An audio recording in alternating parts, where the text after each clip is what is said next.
فائدہ دولت، وہ بہت دولت مند اور مغرور آدمی تھا۔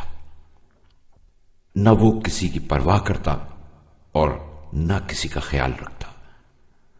اس کے لیے بہترین آواز صرف سکون کے کھنکنے کی آواز تھی۔ وہ سارا دن کام کرتا، راتوں کو دیر تک جاگتا، بستر پر کروٹیں بدلتا ہوا یہی سوچتا رہتا کہ کل کون سا کام کس طرح انجام دیا جائے تاکہ رقم زیادہ سے زیادہ ہاتھ آئے۔ وہ خواب میں بھی سونے اور چاندی کے ڈھیر دیکھتا۔ خواب میں اسے نظر آتا جیسے رقم گن رہا ہے اور پیسے لے رہا ہے۔ وہ شام کے وقت قیمتی لباس پہن کر گلی کوچوں میں ٹہلنے کے لیے نکل جاتا، آنکھوں اور ہاتھوں سے لوگوں کی طرف اشارہ کر کے ان کا مذاق اڑاتا۔ اگر کسی غریب یا فقیر کو سادہ لباس پہنے دیکھ لیتا تو اس کا مذاق اڑاتے ہوئے کہتا، یہ نیا جوڑا تم نے کہاں سے خریدا ہے؟ کون سے درزی سے سلوایا ہے؟ کیا تم میرے لیے بھی ایسا ہی خوبصورت لباس سلوا دو گے؟ دعوتوں میں اور دوسری تقریبات میں بھی اس کی کوشش ہوتی کہ لوگ اسی کے مال و دولت کی بات کریں۔ وہ کمزور اور غریب لوگوں کی نقلیں اتارتا اور ان کی غیبت کرتا۔ اسے حضرت محمد صلی اللہ علیہ وآلہ وسلم کا مذاق اڑانے کا بھی بہت شوق تھا۔ وہ اپنے دوستوں کے سامنے رسول خدا صلی اللہ علیہ وآلہ وسلم کی نقل اتارتے ہوئے کہتا، اگر نماز پڑھو گے، روزہ رکھو گے اور نیک کام انجام دو گے تو جنت میں جاؤ گے۔ پھر وہ زور زور سے ہنستے ہوئے کہتا، مجھے نماز اور روزے کی کوئی ضرورت نہیں ہے، میں خدا کی ساری جنتیں خرید سکتا ہوں، میں خود اکیلا ہی جنت میں جاؤں گا اور کسی کو وہاں نہیں آنے دوں گا۔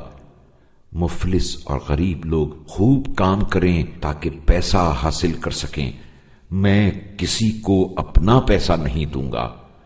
کبھی کبھار وہ اپنے آپ سے کہتا کہ شاید خدا اس دولت سے میرا امتحان لینا چاہتا ہے۔ میں آج دولت مند ہوں لیکن ممکن ہے کبھی میری ساری دولت واپس لے لی جائے۔ اگر میں مرتے دم تک دولت مند رہوں تب بھی مرتے وقت یہ دولت مجھے کوئی فائدہ نہیں دے گی۔ لیکن وہ صرف یہ باتیں سوچ کر رہ جاتا اور کبھی توبہ نہ کرتا۔ ایک روز ایک عجیب واقعہ پیش آیا، ایسا واقعہ جس سے وہ ہمیشہ خوف زدہ رہتا تھا۔ جبرائیل نازل ہوئے اور یہ سورت تلاوت فرمائی۔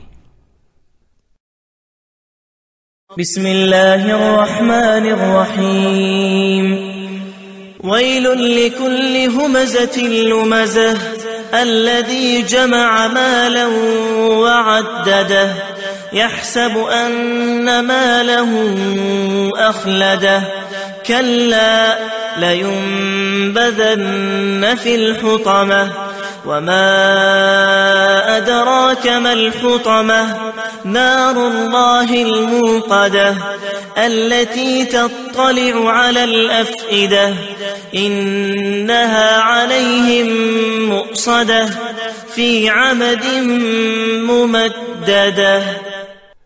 دولت مند شخص یہ آیت سن کر آگ بگولا ہو گیا۔ اسے ایسا محسوس ہوا جیسے اس کے تن بدن میں آگ لگ گئی ہو، اس کا سینہ جل اٹھا ہو۔ وہ سمجھ گیا تھا کہ یہ مال و دولت اسے کوئی فائدہ نہیں پہنچائیں گے اور نہ اسے خوش رکھ سکیں گے۔